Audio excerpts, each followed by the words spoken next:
Namaste, and welcome to our continuing series on the life divine with our beloved Ranga. We are on page 536, and of course the chapter is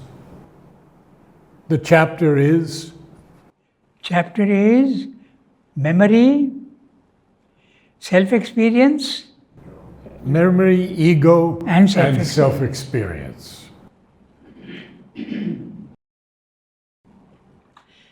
So, if someone is following the videos continuously at one time, it's okay. But if they are going to see it after 4 or 5 days, you need the connection. So, a little summary. Yeah. So, Sri Aurobindo is examining the nature of consciousness that we have seen already. And why is he doing that?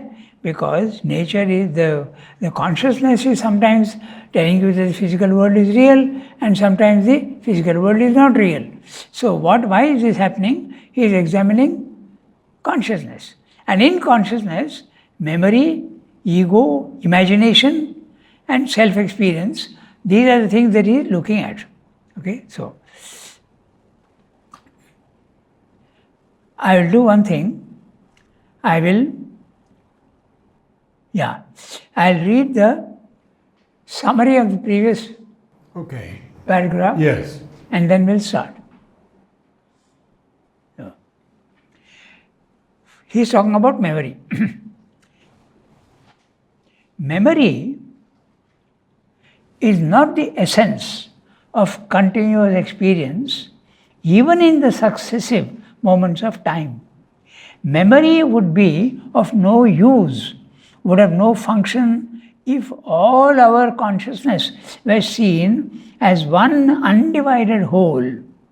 It is because we grasp the past very imperfectly and the future nothing at all that memory has a role to play in mutable nature. Mutable nature is our physical world where everything is in constant mutation. Nothing is static. That's it. Then, but we must know that all existence is one undivided flow. All consciousness, one single continuous stretch without a break. All force, one single movement, creating many different forms which seem divided to our ignorant, dividing mind consciousness.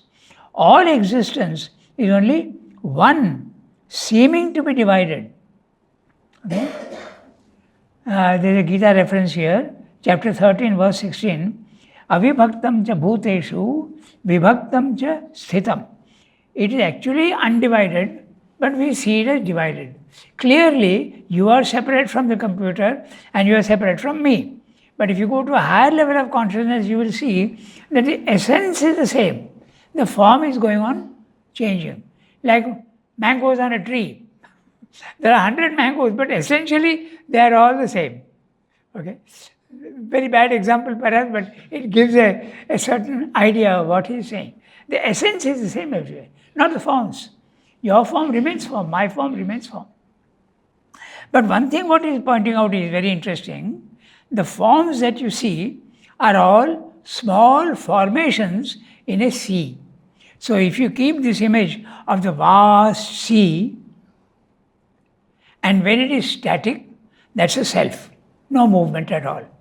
The substance of the sea is not moving. But when the waves start forming and the substance of the sea goes into motion, goes into mutation, the waves become the individual forms, and each wave is only manufactured or constructed by the water in the sea.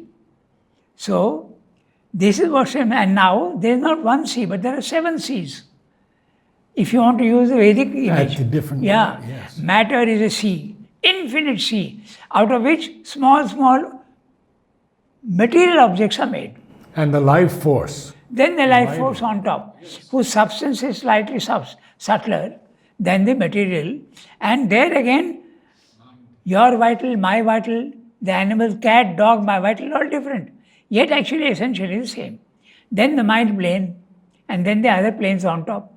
So, Sat, Chit, Ananda, Supermind, mind, life, body. These are the C's. Each one, as you go upwards, subtler and subtler in substance. And we are only a small formation of that C. And we depend, each individual depends on the C. He is not independent. He thinks he is independent, but he is not independent. He depends on the C. But essentially, we are the sea. We are all? We are the sea also, essentially. We are the sea, yes. At that height. Yes. And also, the wave can become the vast sea. Okay? The wave can't, but you as a wave of the sea can become universal. You can have a cosmic consciousness. That's what we've been saying in the previous one. There's a little more, I'll finish that. Because of the ignorance of divided and dividing mind, we have to call in some devices of nature to bridge the gaps, of which memory is one, imagination is another such device of nature offered to man. So since we are limited and we don't know the whole, we are given these small AIDS. okay, faculties, memory, imagination, self-experience, capacity to look inwards into ourselves. So all these things help a little in practical life. Now we go back to the para we have to read today. Okay? So the very first sentence is what we have just now spoken about. There is then in me this flowing stream of world sea, and anger and grief or any other inner movement can occur as a long continued wave of the continuous stream. Now that's interesting. He's saying long continued. Suppose you get an anger experience of anger today. There are some people who say, oh, I have forgotten. But nothing is forgotten. It goes into the intraconscious and remains there. And if a similar situation comes up, again you will remember that occasion of the anger, and anger will come up again in you. That's what he said in the previous para. Now, this is very interesting. You think that this is no substance, but I know of people, I know of myself, where a small hurt 60, 70 years ago, it has left a permanent mark on me. So the memory, if that situation comes up again the same reaction may come in a subdued manner, but it will come up again. Yes. Okay? So this is what Sridhar is speaking about. There is then in me this flowing stream of world sea. The sea is not static. At our level it is flowing. Mutation, change, transience. There is then in me this flowing stream of the world sea, and anger and grief or any other inner movement can occur as a long continued wave of the continuous stream.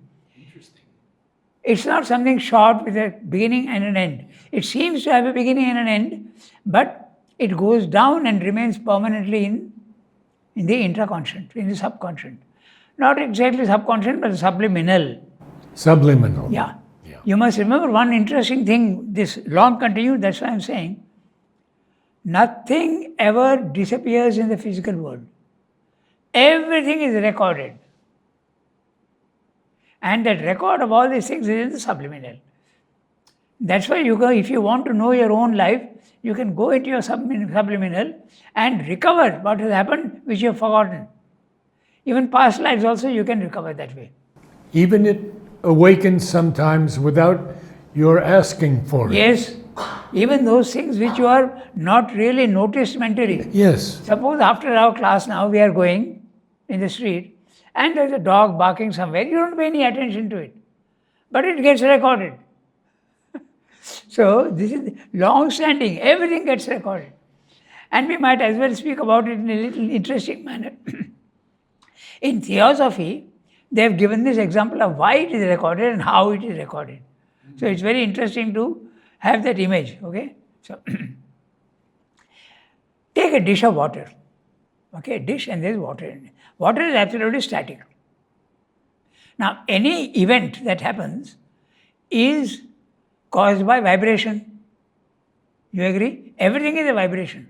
Your anger is a vibration, your grief is a vibration, your happiness is also a vibration.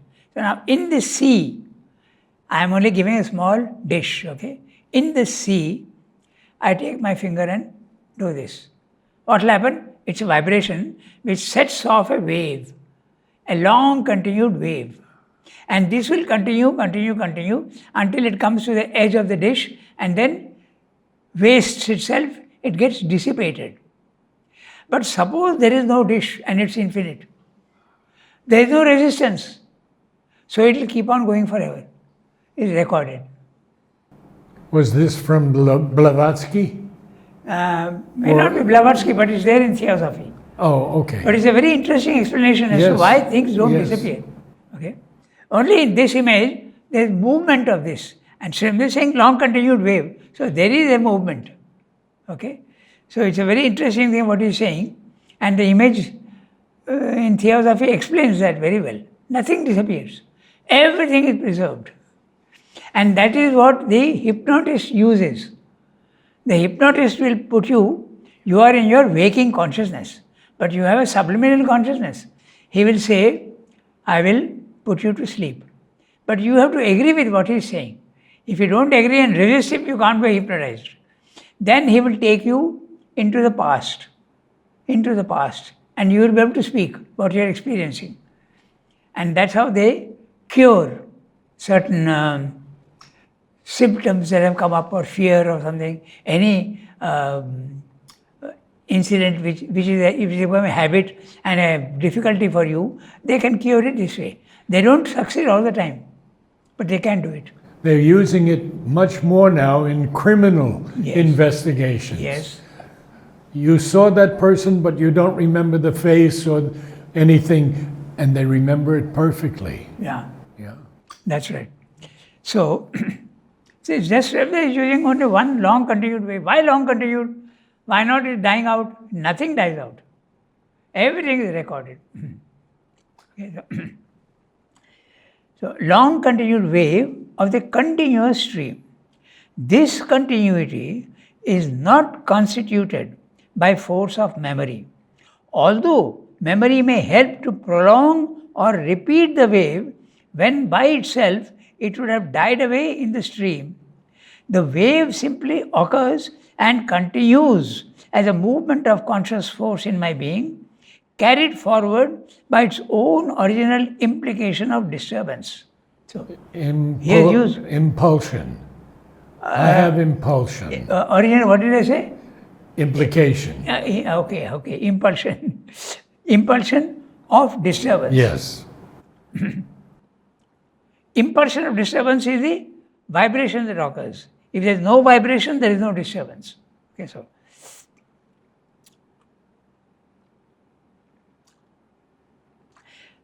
why is Srivendra not saying only original impulsion and why is he saying disturbance? Because he is giving you extra information. Okay, the impulsion when it starts, it disturbs. The word disturbance should not be taken negatively. It can be taken also positively, in this sense that the disturbance can be happiness. Disturbance in relation to what? Disturbance in relation to your original static condition. So it is disturbance, even joy can be a disturbance. That's what one has to understand. Okay, so that's why using both the words, original impulsion or disturbance. Memory comes in to prolong the disturbance by a recurrence of the thinking mind to the occasion of anger, or of the feeling mind to the first, or of the feeling, I'll read it again, or of the feeling mind to the first impulse of anger, by which it justifies itself in a repetition of the disturbance. So, suppose I've had a fight with you. I hope never it happens. But I've had a fight with you yesterday. Yes, tomorrow I meet you again in the road. Again that occasion will flash up and some sort of anger will be repeated in me. That's what he's saying. Not always, because I can bring in other elements and conquer that, and I can become your friend again. But this is what basically he's saying. Okay, so Memory comes in to prolong the disturbance by a recurrence of the thinking mind to the occasion of anger, or of the feeling mind to the first impulse of anger, by which it justifies itself in a repetition of the disturbance. Otherwise, the perturbation would spend itself and only recur when the occasion itself were actually repeated. So it spends itself but doesn't disappear. It goes into the intraconscient. And it can always be repeated by the occasion, remembrance of the occasion. The occasion, yes. Okay. The natural recurrence of the wave, the same or a similar occasion causing the same disturbance, is not any more than its isolated occurrence, a result of memory. Although memory may help to fortify it and make the mind more subject to it. So what Sri Sek is interesting. I had a quarrel with you yesterday, I meet you today again. It's not memory, it's that vibration which is coming up again. That's what he's saying. Yeah. And then you remember. And then memory will help. Then you remember. Yes. There is rather the same relation of repeated occasion and repeated result and movement in the more fluid energy and variable substance of the mind, as that we see presented mechanically by the repetition of the same cause and effect in the less variable operations of the energy and substance of the material world. Now he is talking actually of the substance. The material substance, don't think that the material substance in a stone is static. It is not. The energy is constantly moving in it. Okay? So he is saying the substance of matter and the substance of vital is denser. The substance of the mind is less dense. That's what he is saying. See, there is rather the same relation of repeated occasion and repeated result and movement in the more fluid energy and variable substance. It's less rigid. So this word, more fluid energy and variable substance of mind. In the mind it is less dense. As that we see presented mechanically by the repetition of the same cause and effect in the less variable operations of energy and substance of the material world. In the material world also, there are constantly repeated operations.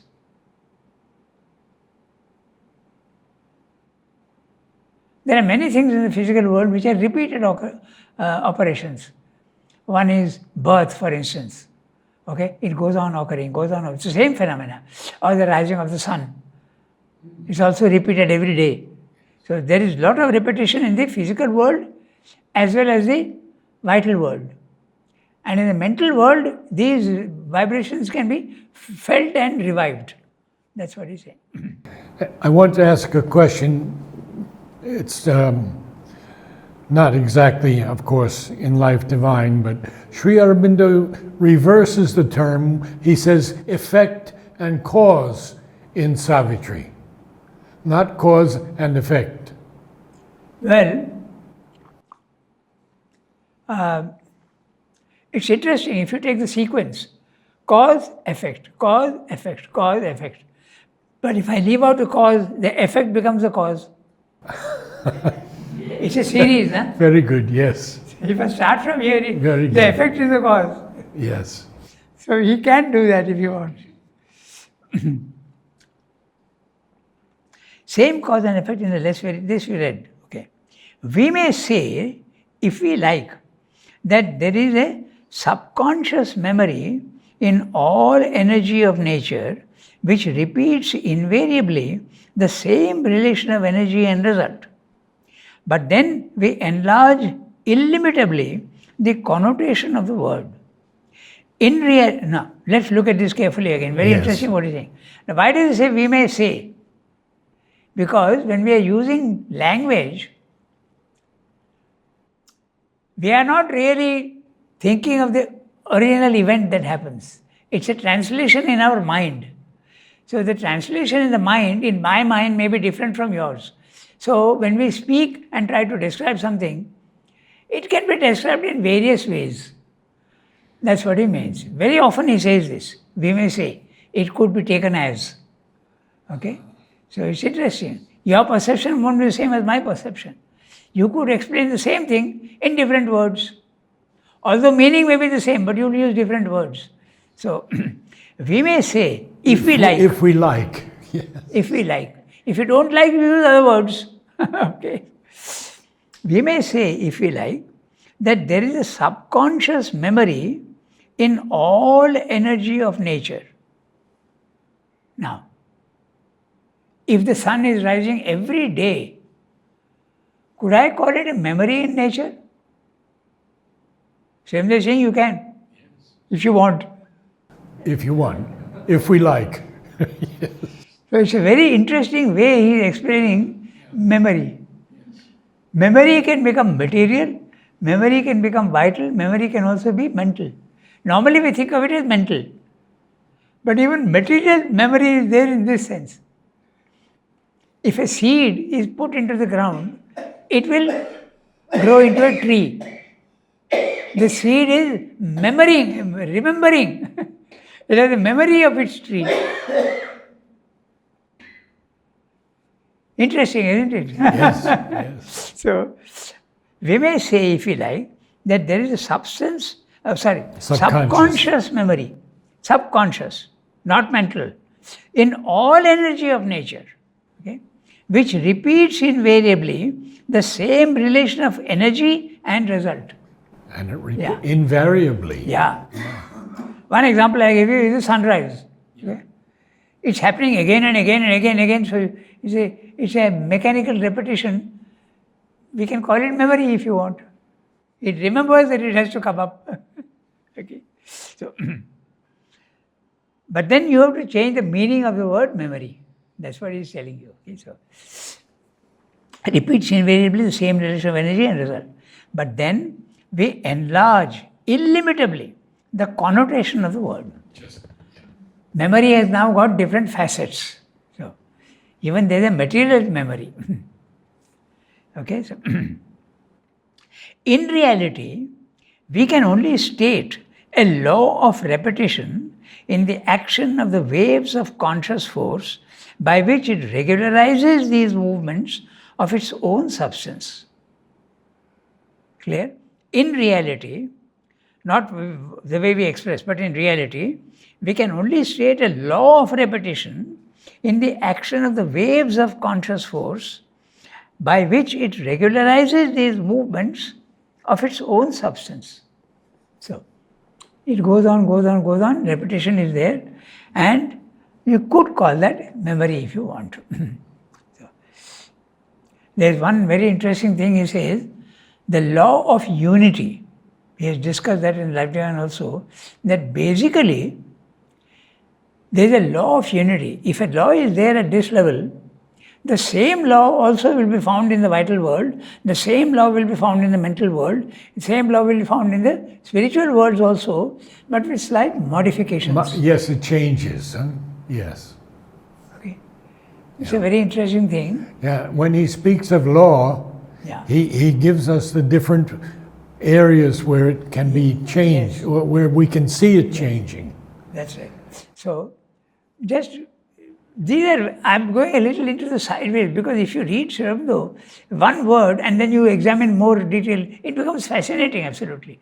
Now, what does he mean by this unity of laws, okay? Or what he's saying here also, they regularizes these movements of its own substance, okay?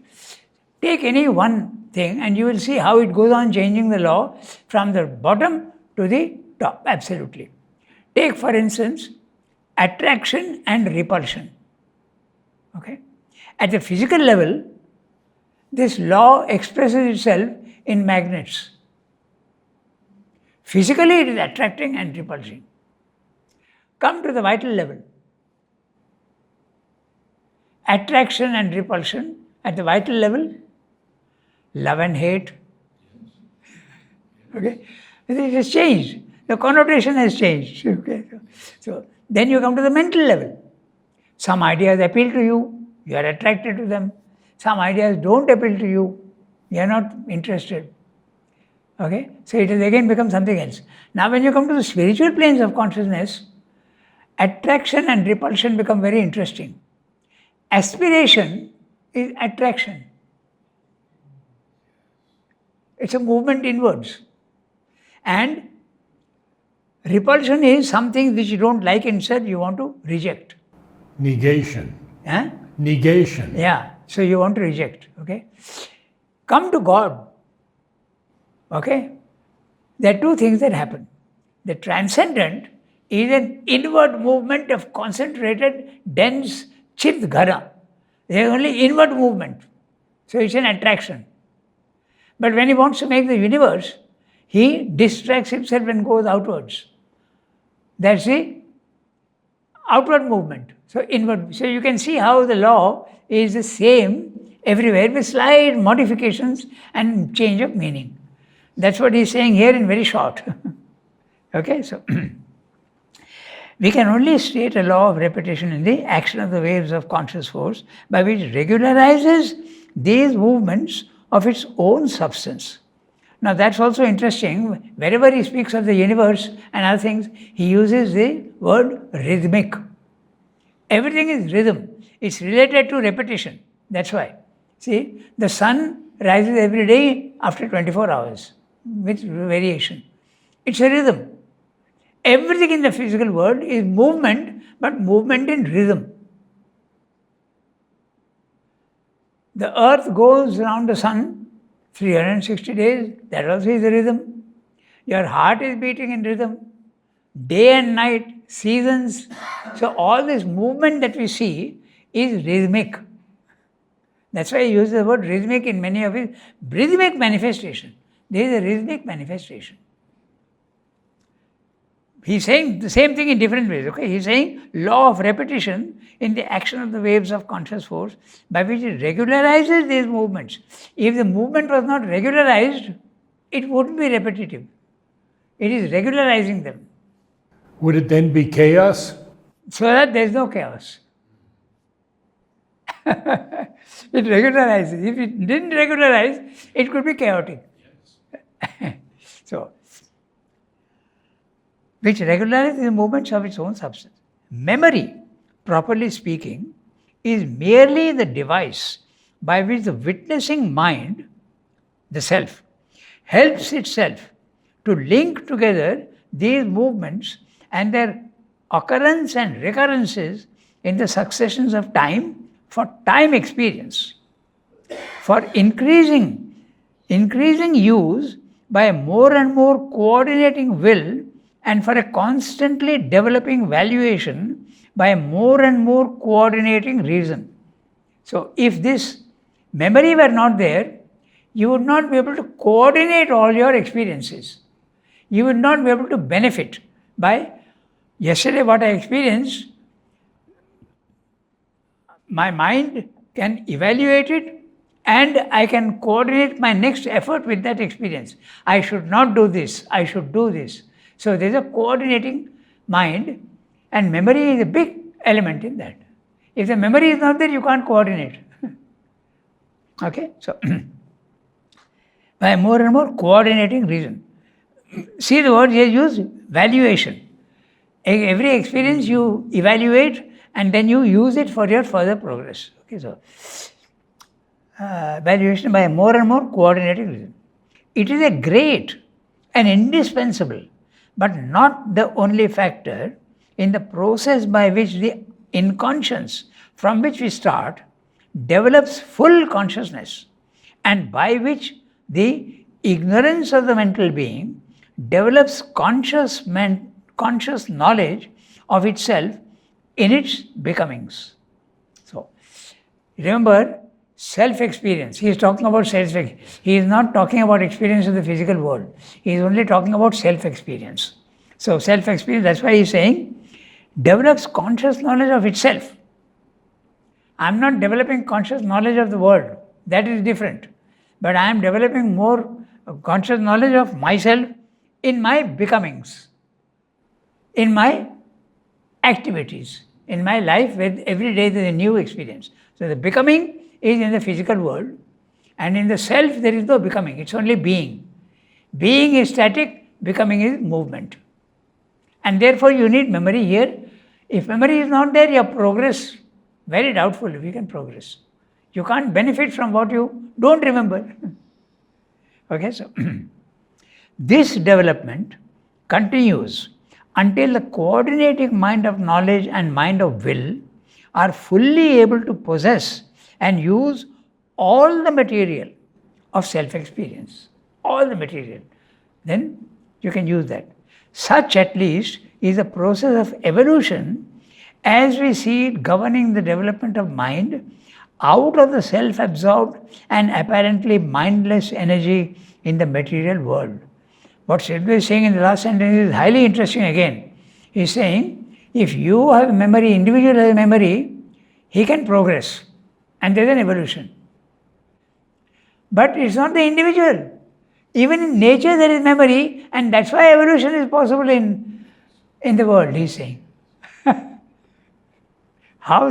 Interestingly looking at the whole thing. Okay, so such at least is the process of evolution as we see it governing the development of mind out of the self-absorbed and apparently mindless energy in the material world.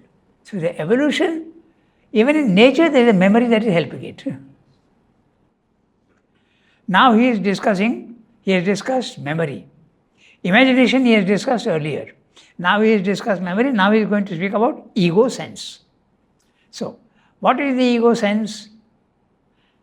Before we start reading, we must have an idea of what the ego is.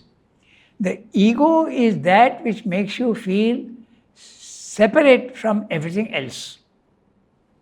You are not aware of your oneness with everything. If you are aware of oneness with everything, as happens in the self, there is no ego. Ego has disappeared. Ego is the one that centralizes you in the physical world and makes you feel that you are separate from everybody else. If you are not separate from everybody else in the physical world, you will be in a chaotic state. Ego is the helper, ego is the bar. Yeah. So the ego is very necessary to centralize all your experiences and say they all relate to only one person, and that one person is you. If the ego is not there, that won't happen. Okay. The ego sense is another device of mental ignorance by which the mental being becomes aware of himself, not only of objects, occasions, and acts of his activity, but of that which experiences them. So, what is that? That which experiences them? Your inner being. Okay.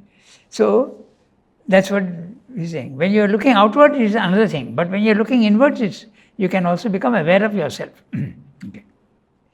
At first, it might seem as if the ego sense were actually constituted by memory. As if it were memory that told us it is the same I who was angry some time ago and I am again or still angry now. Okay. But in reality, all that the memory can tell us by its own power is that it's the same limited field of conscious activity in which the same phenomena has occurred. So, he is not bothered about anger or you or me. It's a set of vibrations that occurred earlier is happening now again. He is very abstract thinking. Okay, so the same the quality of vibration that happened earlier is again happening. That is what memory is all about, he says. So, but in reality, all that the memory can tell us by its own power, because there are other powers to interpret this memory, by its own power, is that it's the same limited field of conscious activity in which the same phenomena has occurred. That set of vibrations in the past is again happening now. What happens is that there is a repetition of the mental phenomenon, of that wave of becoming in the mind substance of which the mind sense is immediately aware. Memory comes in to link these repetitions together and enables the mind sense to realize that it's the same mind substance which is taking the same dynamic form and the same mind sense which is experiencing it. There are two things here. You are conscious of this, but when you are conscious of that thing, you are interpreting as relating to you. But actually the phenomena is not related to you at all. It is just happening by itself, and so you are experiencing it. The same thing is happening in other people also. So it is a phenomena which somebody is concentrating on. Okay, so the ego sense is not a result of memory, but built by memory. In other words, a newborn baby has no ego. Ego slowly comes in, he's saying. As the memory grows, the ego also comes in. You become more and more conscious of yourself as a separate individual. It's not a result of memory, but built by memory over the years. Okay, so, but already and always there is a point of reference or a something in which the mind sense concentrates itself so as to have a coordinate center instead of a sprawling incoherently all over the field of experience. Ego memory reinforces this concentration and helps to maintain it, but does not constitute it. Possibly, in the lower animal, the sense of ego, the sense of individuality, would not, if analyzed, go much farther than a sensational, imprecise or less precise realization of continuity and identity and separateness from others in the moments of time. We have to really concentrate hard to understand what he's saying. It's very interesting. One is, you feel that the memory is individual. If the individual is not there, memory won't be there. But that's not true. He's saying memory is there everywhere. In matter, memory is there. In vital, memory is there. Memory is there at all the levels. And it's the universe which is doing these things, and you are becoming aware of it, that's all. And to a degree in the animal. So he's saying now about the animal, possibly. Okay? He's saying possibly. Probably, mother had examined, once she said that I have tried to identify myself with the animal consciousness, and I found that they really don't understand man. They have absolutely no understanding of man. But Sri Aurobindo may not have made that effort. He was busy with other things. So he's saying, possibly. Okay? He's not going into detail and categorically saying something. Possibly in the lower animal, the sense of ego, we can discuss that a little later also. The sense of individuality would not, if analyzed, go much farther than a sensational, imprecise or less precise realization of continuity and identity and separateness from others in the moments of time. Probably he's saying it will not go more than a sensational memory. But we do see these days animals remembering people who were close to them years ago. Yes, but that's sensational memory, he's saying. Yes, it is. It's not a mental memory. No. It's the sense, yeah. the seeing of the person you have seen 5 years ago sets off this same vibration, and you become aware of the vibration. The memory is only helping it. That's what he's saying. Very interesting.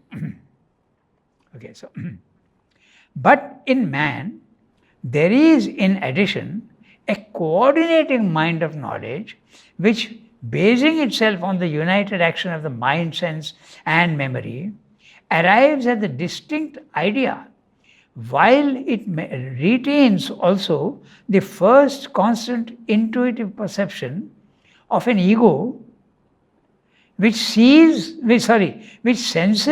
feels, remembers, thinks, and which is the same whether it remembers or does not remember. So, the ego is is formed by memory. It is constructed by memory. Okay, so I read that sentence again. But in man, there is in addition a coordinating mind of knowledge, which the animal may not have much. The animal can have, because it is relating yesterday's experience to today's experience. So, but this is a coordinating mind of knowledge which, basing itself on the united action of the mind, sense and memory, using both, arrives at the distinct idea, I am leaving out the parenthetical phrase, arrives at the distinct idea of an ego which senses, feels, remembers, thinks, and which is the same whether it remembers or does not remember. So the ego is free of the memory. Memory can help it. That's what he's saying. So memory and ego are different. That's what he's saying. Does Sri Aurobindo ever use a parenthetical phrase or always the dash? Always dashes. This is one of his style of writing. I am finding it very interesting to study Sri Aurobindo's style of prose. Okay? There are several things that he does which others don't do. One is this one, using parenthetical phrases instead of parenthetical phrase, comma dash. Here even not even a comma, only a dash. Just a dash. Yes. Okay, so comma dash, comma dash. This is one way. I don't think anybody does it. They will put parenthetical or a footnote, but he does this. Then another thing in his prose is repetition of words. Okay, that is very rarely done by others. It is true that that happened. The word that is repeated twice. What is perceptible. Yes. Okay, so he uses these words in this way. This is another style of his. All that is he. Yes. He repeats the word. So that is. Also, other words also gets repeated. Now I can't give examples, but it is like that. Then another characteristic of his prose is he doesn't stop at one verb. He gives you 3 verbs. Or he will give you 3 nouns to complete the whole picture. You will get examples here also. Okay? I'll see and point out to you. Okay? So, we read that now about the, which retains also the first constant, intuitive perception of an ego, which, now there you are, senses, feels, remembers, thinks. He does this all the time, but we are not conscious of it. You will see that his prose is always like this. Minimum 3. Verbs here. Or verbs or nouns also Or sometimes. nouns. Okay, so it completes the picture, always, that's why. Okay, so. And which is the same whether it remembers or does not remember. This conscious mind substance, so remember, the sea of mind substance is infinite. Your mind is only a small formation, or it's a wave of that sea. Okay?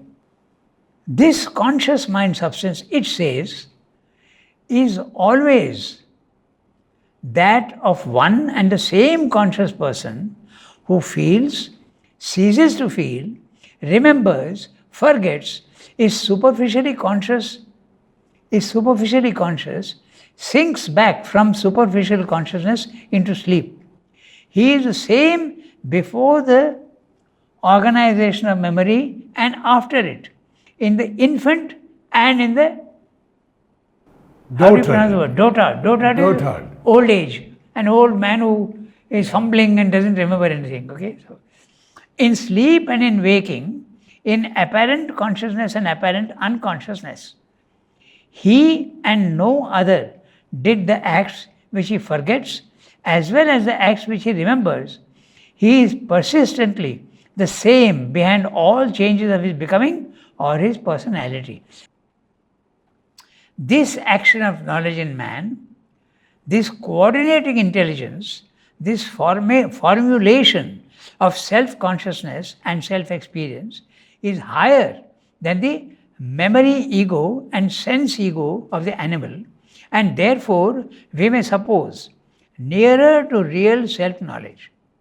We may even come to realize if we study the veiled as well as the uncovered action of nature, that all ego sense, all ego memory has at its back is in fact a pragmatic contrivance of a secret coordinating power of mind of knowledge present in the universal conscious force, of which the reason in man is the overt form at which our evolution arrives.